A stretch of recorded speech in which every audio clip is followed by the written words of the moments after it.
Olw'ekirwadde ekya COVID-19 ekyalumba Uganda, amasomero gaggalwawo mu mwezi ogwokusatu. Gavumenti ya Uganda evuddeyo n'esuubiza nti abayizi aba P.6 S.3 ne S.5 banaatera okuddayo ku ssomero. Gavumenti yagumizza abayizi ab'ebibiina ebiddirira ebyakamalirizo okuli ab'ekyomukaaga, siniya ey'okusatu ne siniya ey'okutaano nga mu bbanga ttono bwe bagenda okuddayo ku misomo gyabwe. Kinajjukirwa nti mu mwezi gw'okusatu gw'omwaka oguwedde eggwanga lyassibwa mu muggalo nga n'amasomero gaayimirizibwa ng'era kino kyava ku kuzindibwa kw'ekirwadde ki COVID-19 ekyataataaganya eggwanga.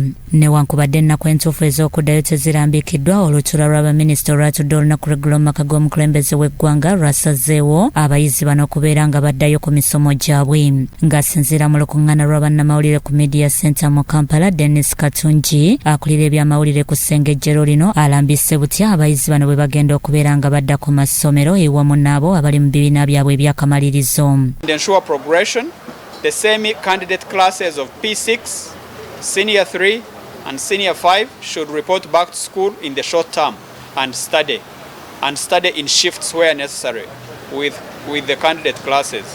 Kwaba abali mu matendekero aga waggulu, Katungi ategeezezza nga nabo bwe bakkiriziddwa okuddayo n'abo abali mu mwaka gwabwe ogusembayo. In these institutions should report back together with the final year students. The universities will open in a staggered manner that will ensure compliance with COVID-19 standard operating procedures and safety.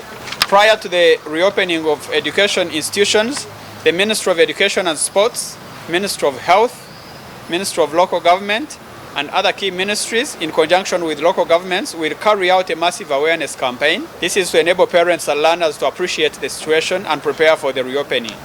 Education institutions should emphasize preventive actions for learners and staff on a daily basis as stipulated in the standard operating procedures. Nga tukyali ku ssengejjero ly'amawulire era minisitule y'ebyobusuubuzi essa omukago n'eggwanga lya Congo okulaba ng'okusoomoozebwa okubaddewo mu by'ensuubulagana kukomekkerezebwa.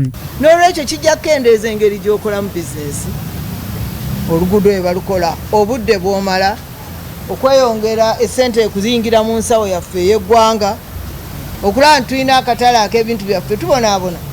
Wano tubonaabona ne Kenya okutwala sukaali, tubonaabona okutwala amagi, tubonaabona okutwala gundi. Kuba bagamba nabo balina akatale kaabwe. Naye kati niffe tuba tugamba aba gavumenti okusinga omusuubuzi waffe okubonaabona bw'ati, lwaki tetumugulirawo akatale kano? Bw'anaageza Kenya nga tekagenda, amagi agatwale DRC.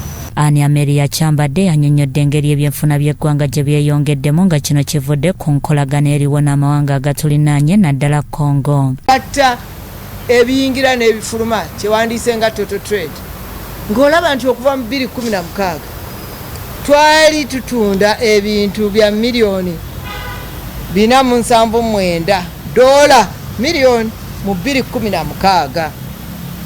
Naye kaakati 2019 olaba nti tutunda awamu omugatte ebyamaguzi bya miliyoni 609 $.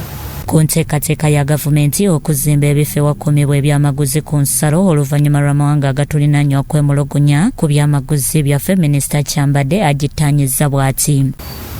Waliwo okwemulugunya mu nsi ezimu balwana baffe nga bagamba nti warehouses ezo oluusi tuleeta ebintu naddala sukaali oba omuceere bye tulima wano, ate ne tubiteeka ne tubisiba ate ne tubipaakinga ate mu gundi zaffe, bwebaloga nti sukaali ate n'oteekako nti bamukoledde wano.